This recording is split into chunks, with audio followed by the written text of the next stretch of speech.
नमस्कार। आज हम सीखेंगे 27 नक्षत्रों के नाम।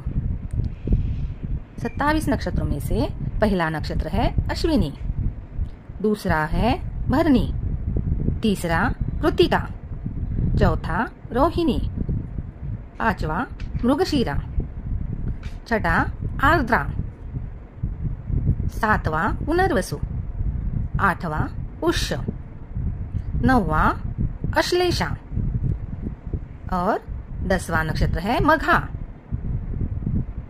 11वां नक्षत्र पूर्वा फाल्गुनी, 12वां उत्तरा फाल्गुनी, 13वां नक्षत्र हस्त, 14वां नक्षत्र चित्रा, 15वां नक्षत्र स्वाति, 16वां विशाखा, 17वां नक्षत्र अनुराधा, नक्षत्र नंबर 18 ज्येष्ठा, 19वां नक्षत्र मूल, नक्षत्र नंबर 20 पूर्वाषाढ़ा, नक्षत्र 21 उत्तराषाढ़ा, 22वां नक्षत्र श्रवण, 23वां नक्षत्र धनिष्ठा, 24वां शततारका, 25वां पूर्व भाद्रपदा, नक्षत्र 26 उत्तरा भाद्रपदा और नक्षत्र 27 रेवती।